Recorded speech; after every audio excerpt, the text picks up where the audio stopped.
Hello and welcome to Asia in Depth. I'm Michelle Florcruz. No bilateral relationship on Earth is more important than that between the United States and China, the world's two largest economies and military powers, the two nations most likely to help or hinder global collaboration on any number of fronts. Once quite functional, this relationship has cooled, and preventing the further deterioration of ties between the two giants will be crucial for global stability. Asia Society Policy Institute President Kevin Rudd, a former Prime Minister of Australia, has been studying China for much of his life, focusing in recent years on its rivalry with the U.S.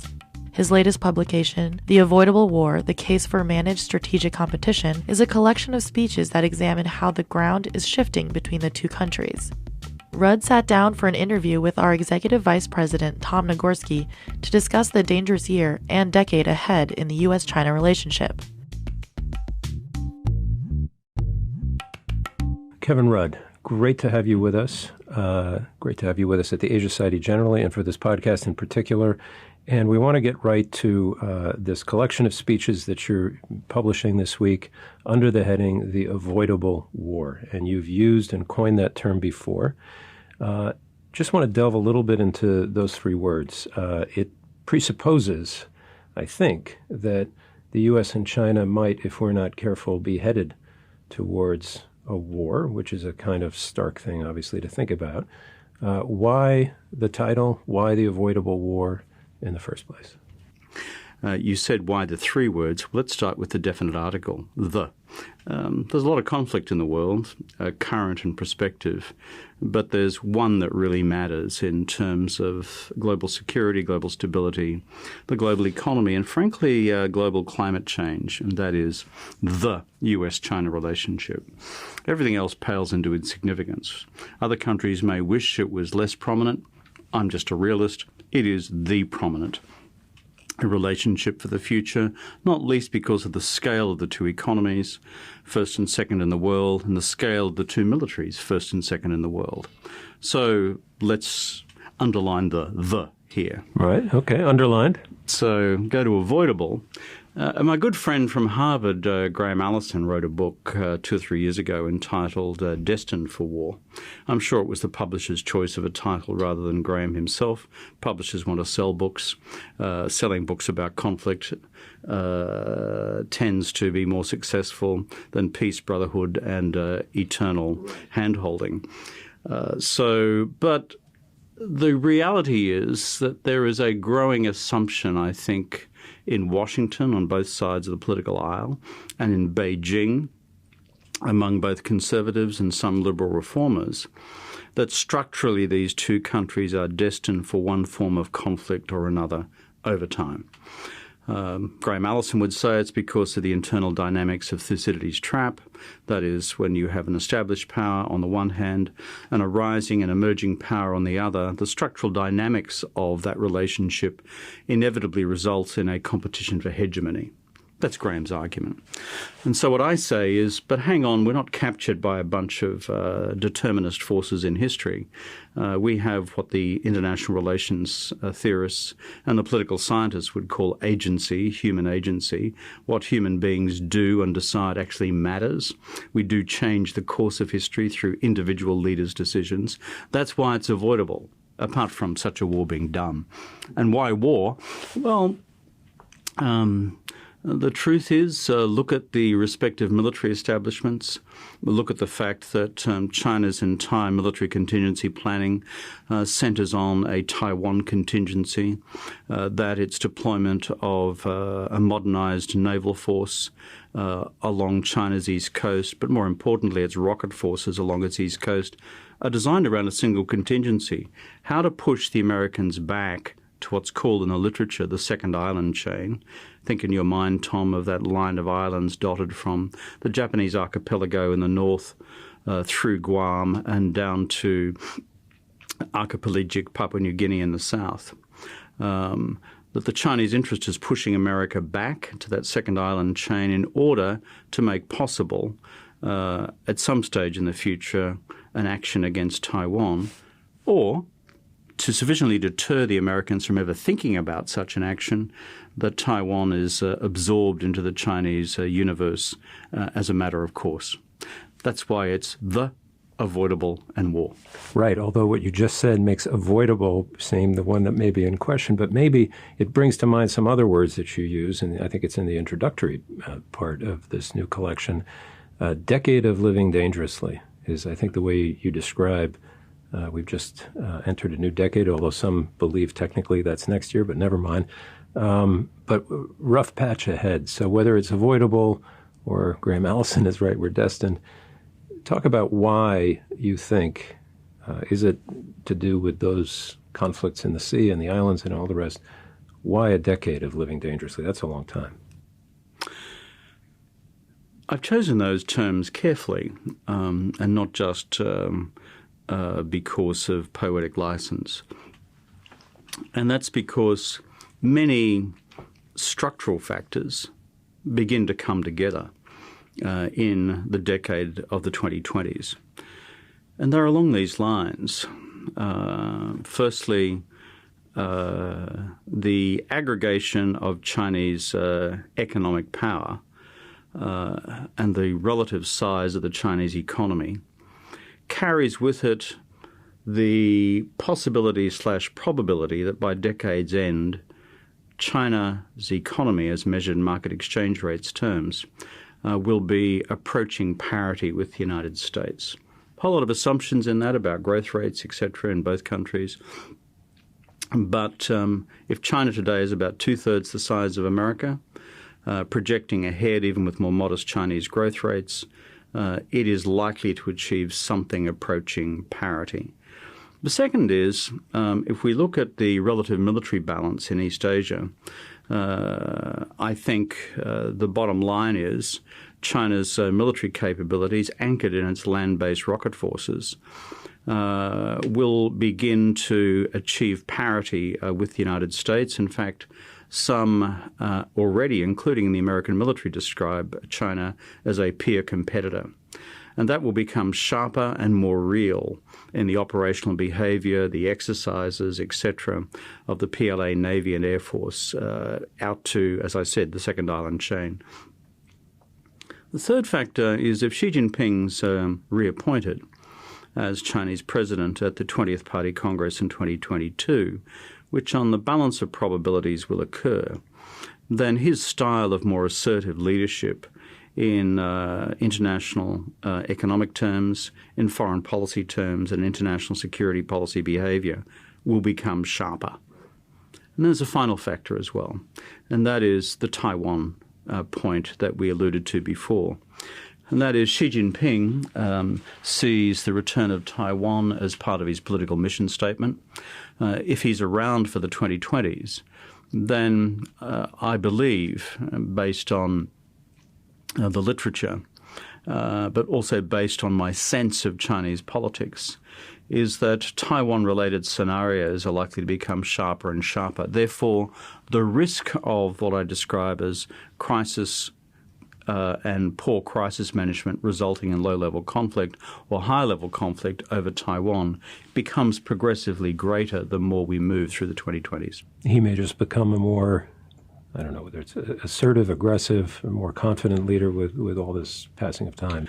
Well, let's look at a lesson from history recently. In the period from around about 2013, 14 through to, let's say, 15, 16, Xi Jinping took something of a gamble. What was the gamble? The gamble was island reclamation in the South China Sea. And the gamble was that the Obama administration would not react militarily. And he based that on observable American behavior. He saw the Obama administration resile from military action against Syria after the Syrian administration used chemical weapons against the Syrian people. He also observed the Obama administration's response to the Russian action in the Ukraine and where were the red lines? And Crimea and Donetsk. And therefore, Xi Jinping has made a further observation, and it's not just about President Obama, but President Trump, in response to recent Iranian actions, leaving aside the decapitation of part of the Iranian military leadership, has not responded directly militarily to the downing of US military drones, etc., nor against the bull-faced attack by the Iranians against Saudi oil facilities.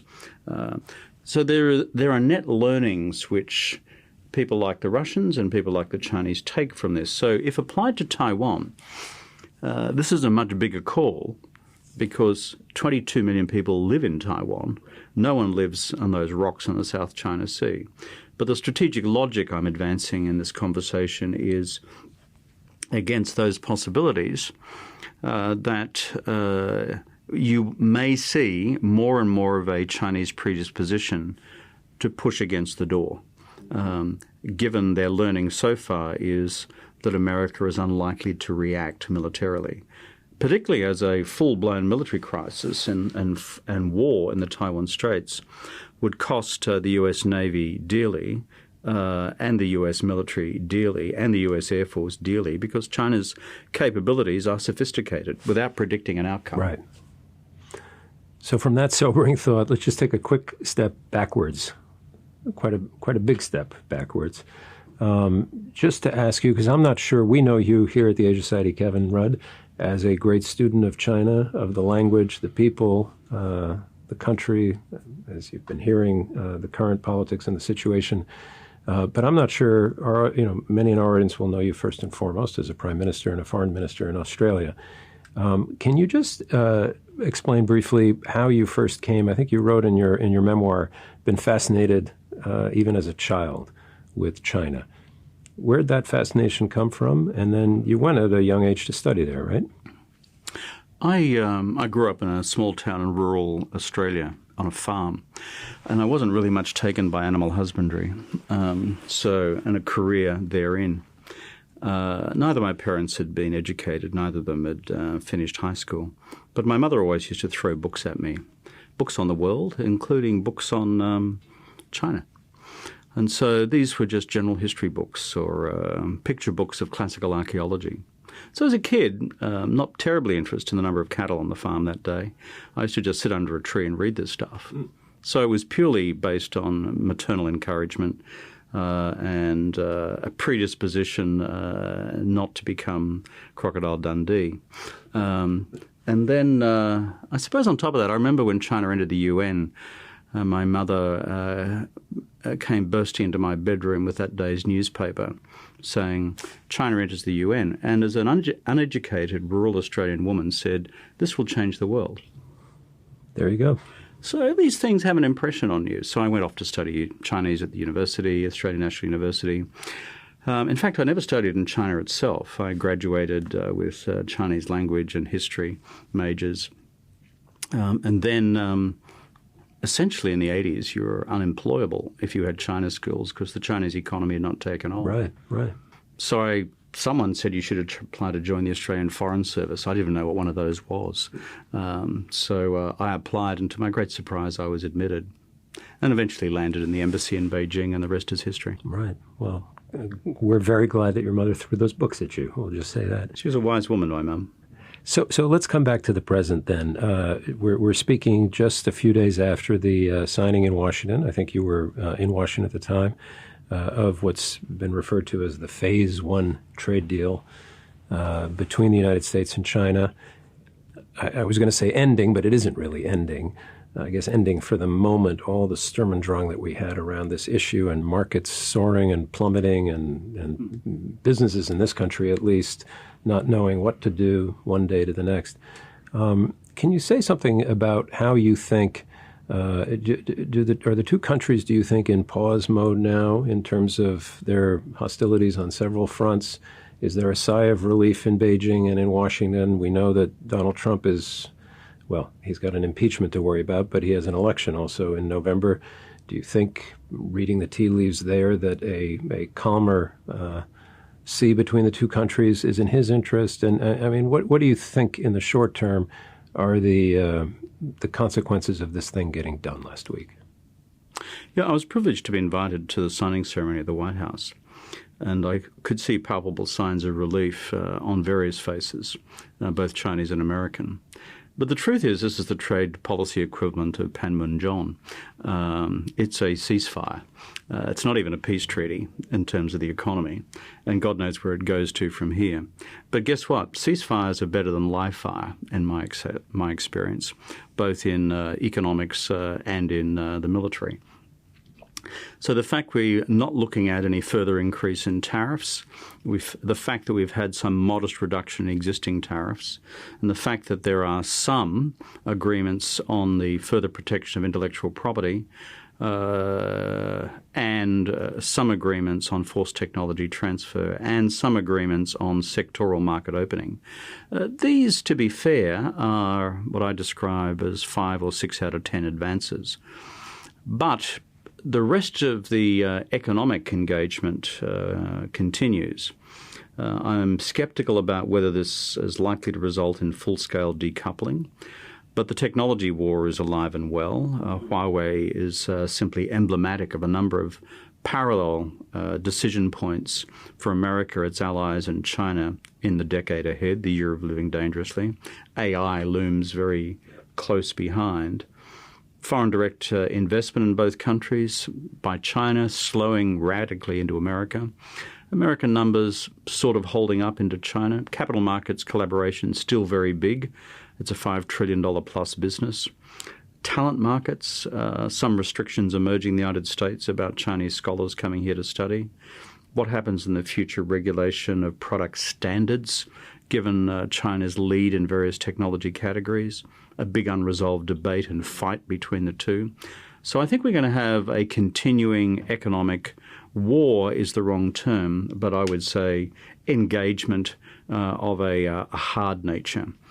So better that we have a ceasefire on the trade war. Hopefully there'll be a phase 2 negotiation. I'm sceptical whether it will produce real results on the major unresolved question of continued Chinese subsidies by the state of Chinese firms operating in the global market, which upsets competitive neutrality, because the Chinese will argue that's just our political model. And then there are these other economic, shall I say, friction points that I've just referred to. So we'll come back to some of those maybe individually in a second, but let's talk maybe about the relative vulnerability of the two countries and the two economies in particular. Not surprisingly, the Chinese and the Americans, and particularly Donald Trump himself, have said many times over the last however many months, year and a half or so that we've been in this up and down trade conflict, that they can outlast the other, or they can manage it. We win is Mr. Trump's phrase. Did you see enough in this period before the deal was signed to make a judgment one way or another? Who's right about that? Are they both right in a way and both wrong in a way?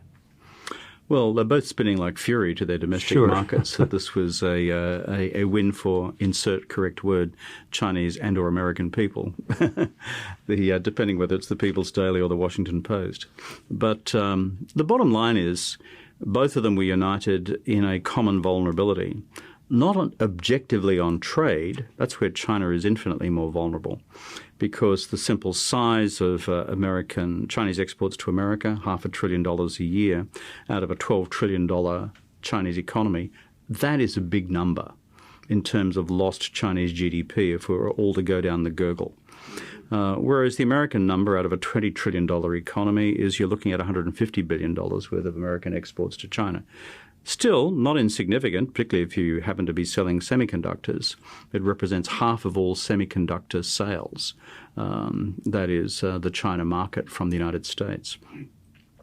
But objectively, the impact on the American economy in terms of lost activity, not as significant, though the flow-through impact on consumer prices would be politically uncomfortable, given that so much of imported electronics gear in this country, the United States, comes out of China. But where these two countries are united is the impact on global market sentiment. And President Trump and President Xi Jinping were united in a desire to calm roiled markets, because markets, at the end of the day, are about confidence.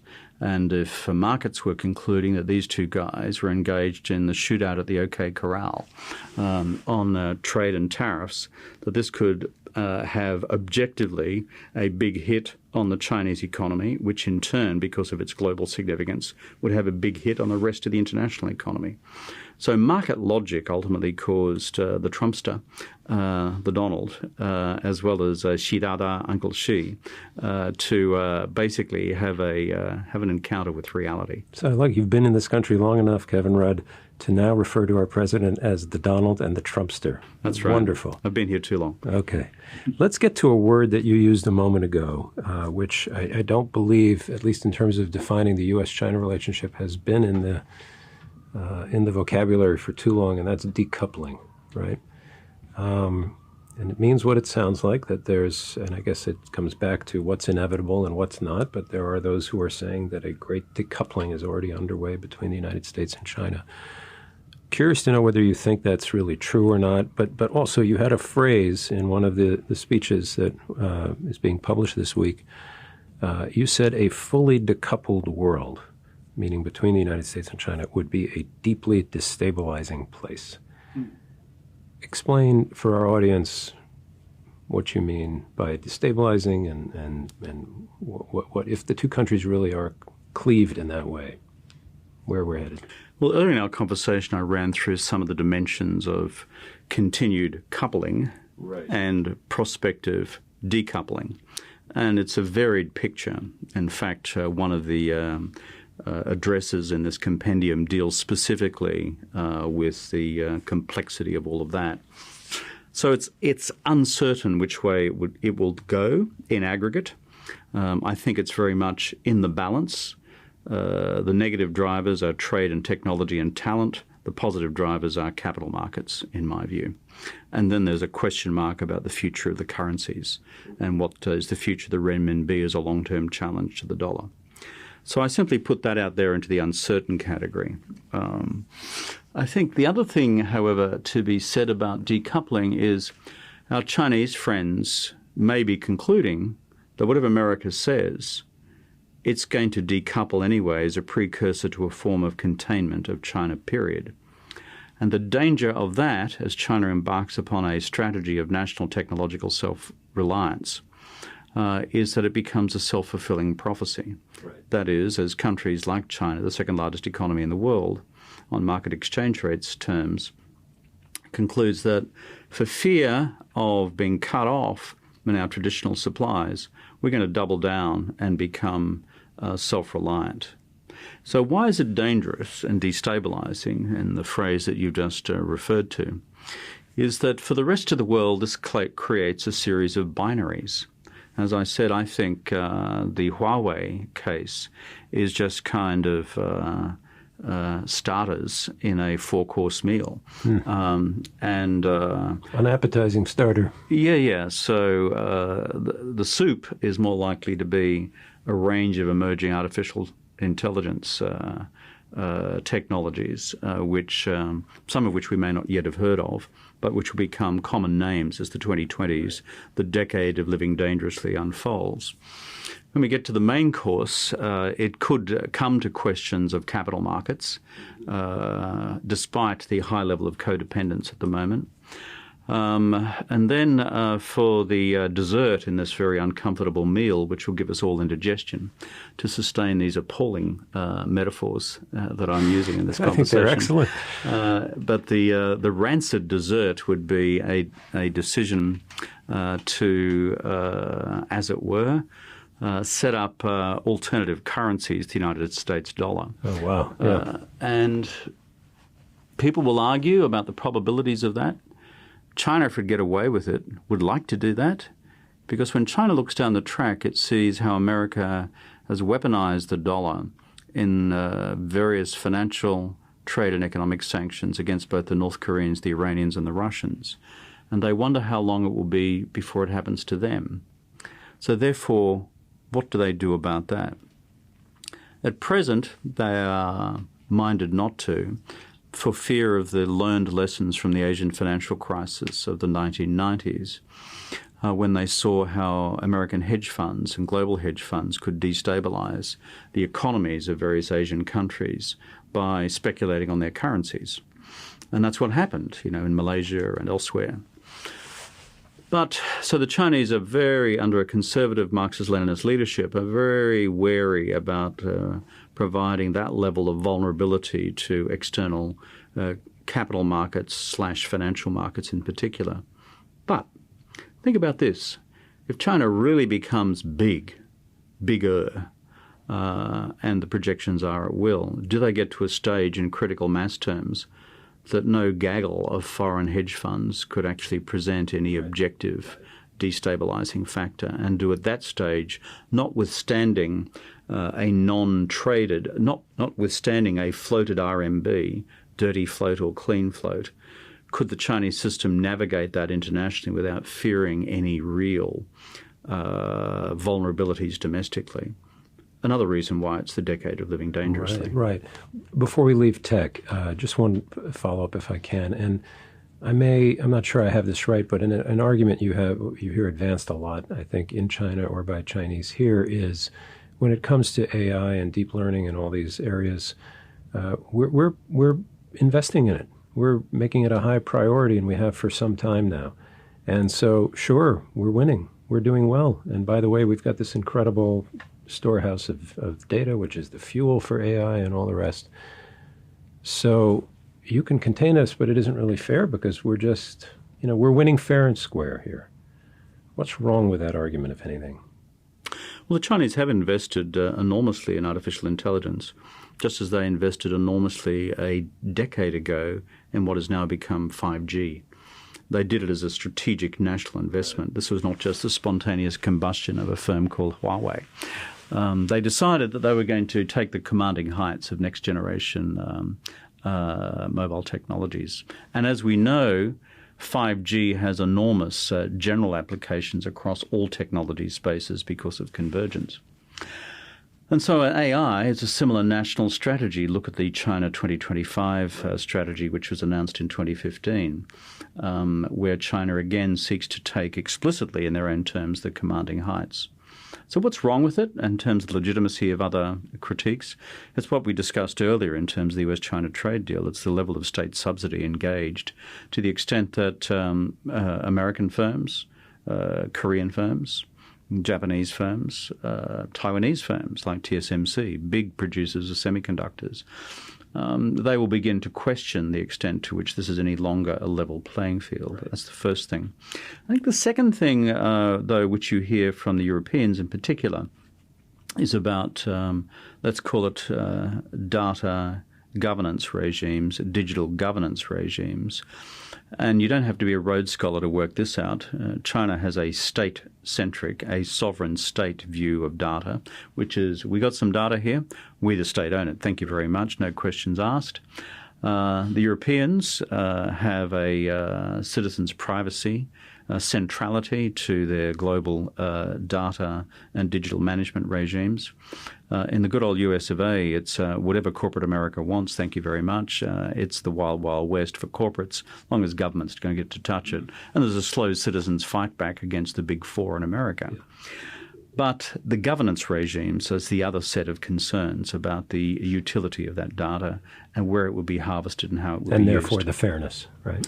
So it's competitive neutrality on the first point, and let's call it the ethics of ultimate digital and data governance.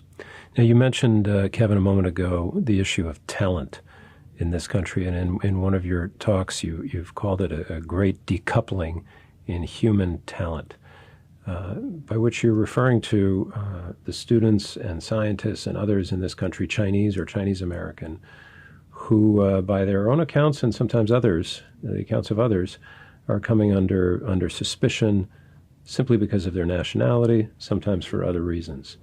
It seemed, as I read the collection of speeches that you've made in your writings, this seems to worry you almost as much as anything. Can you talk about that a little bit, or upsets you as much as any of the other issues that are going on now?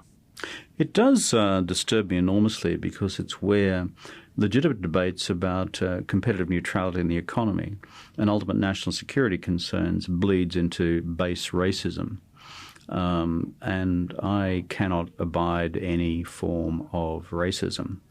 And we look at the historical experience, whether it's of Japanese Americans or Chinese Americans, and I've got to say Chinese Australians, it hasn't always been pleasant. It's been difficult.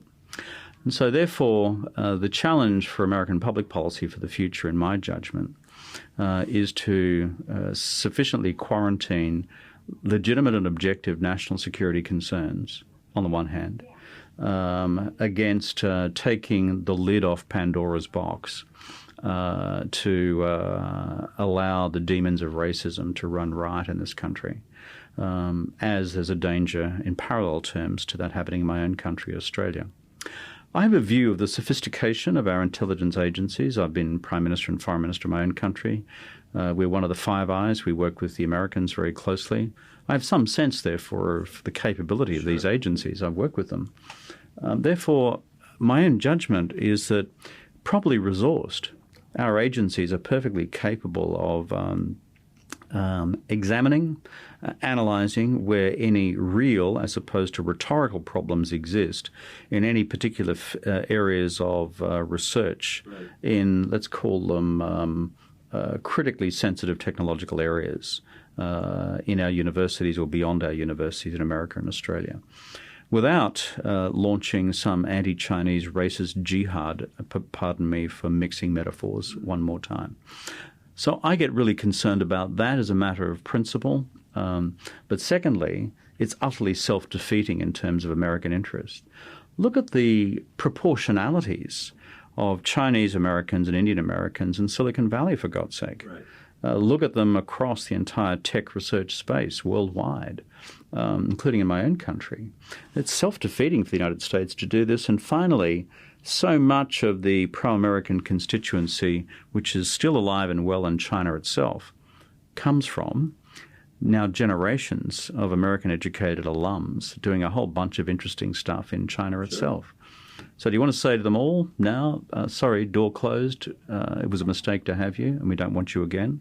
I think that would be unwise. One of the great strengths of this country, America, is sustained intergenerational decisions by administrations, Republican, Democrat, to keep America's doors wide open while being vigilant through the agencies, intelligence agencies, on core national security questions. These things are mutually achievable. Yep. Well said. I'm going to put you on the spot now. You're such a keen student of strategies, both Chinese towards the United States and I think American and others towards China. In a few words or a phrase, can you tell us what you think China's strategy towards the United States is and what the United States' strategy towards China is, if it had to be on the cover of a report, let's say? Yeah, I know you're a journalist, but I'm not going to succumb to the temptation of giving you a You used to be a journalist. Of giving you a headline, whether it's either for a tabloid paper, 2 words, or a broadsheet newspaper. It's a podcast. You can have a few 5 more words. Well, thank you. But having been in the political world myself, I'll be sufficiently arrogant to say I'll use as many words as I like. Have at it.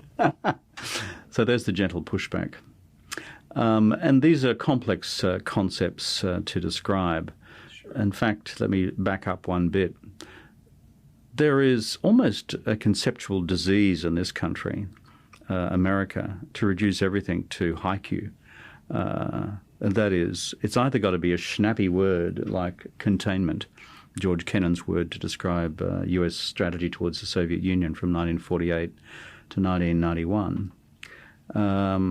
And so I almost find this bizarre kind of competitive race among analysts as well as commentators to find the new hip phrase to describe China bad, America good, China evil, American virtuous, or China aggressive, America peace-loving. You know something? It's more complex than that. Yeah. So this is a general appeal through this podcast to welcome complexity rather than engage in some bovine debate. Amen. About stuff which can be reduced to 2 or 3 words on the back of a box of matches. Now, having got that off my chest, so what's China after? 10 sentences. 1, keep the party in power. 2, maintain the unity of the country, meaning regaining Taiwan. 3, grow the economy in order to enhance national power, but to overcome the middle income trap for Chinese citizens so that they can ultimately have developed country levels of income, thereby sustaining the party's legitimacy as well.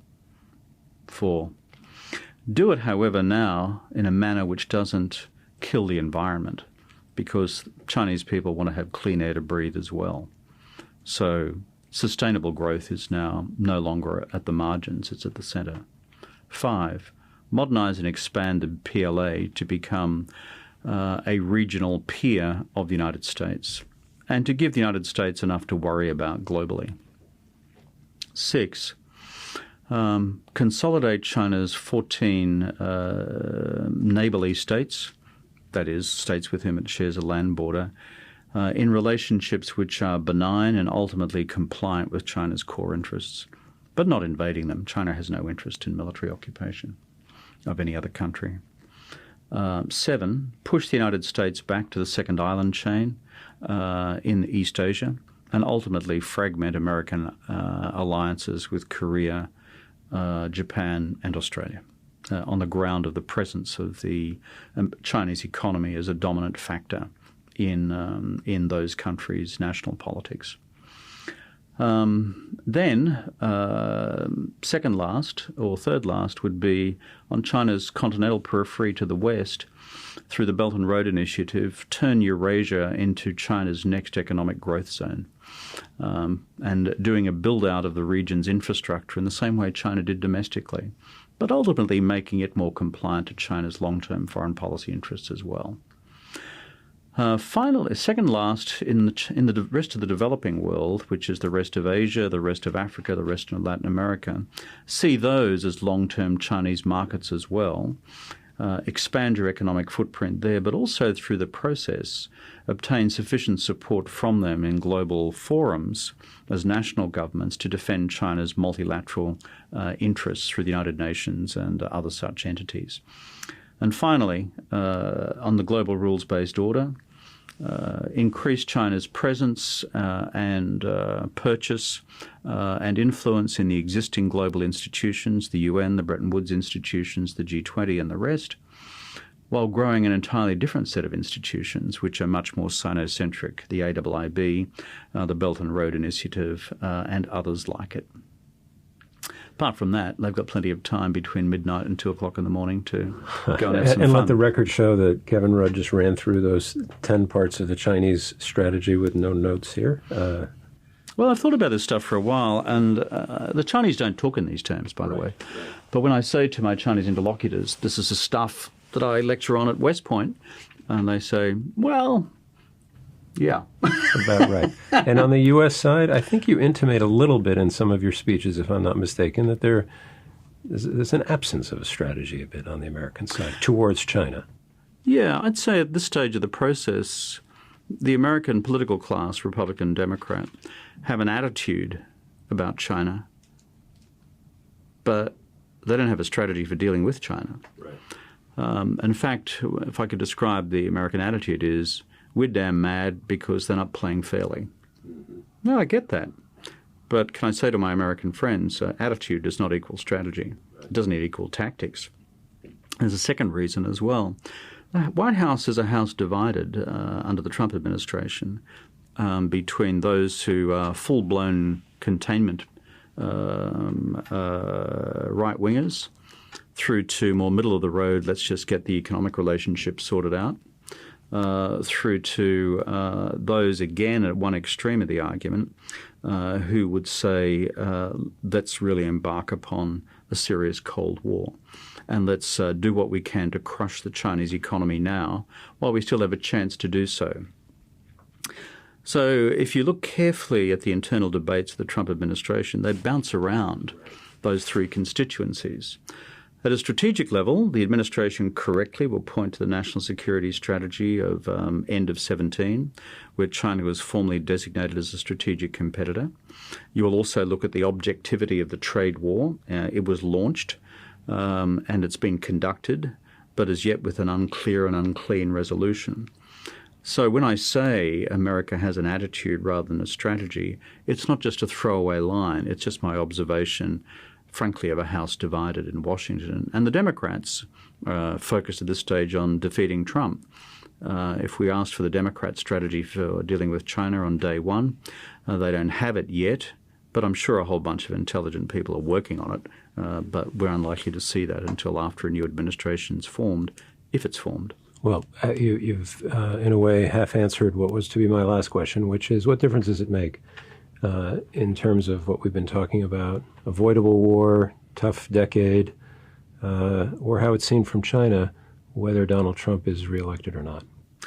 My view is that the Chinese, on balance, would prefer to see Trump reelected. Really? Many in America will find that counterintuitive given the dynamics of the trade war. But from a Chinese perspective, Trump has been keen to settle phase one of the war.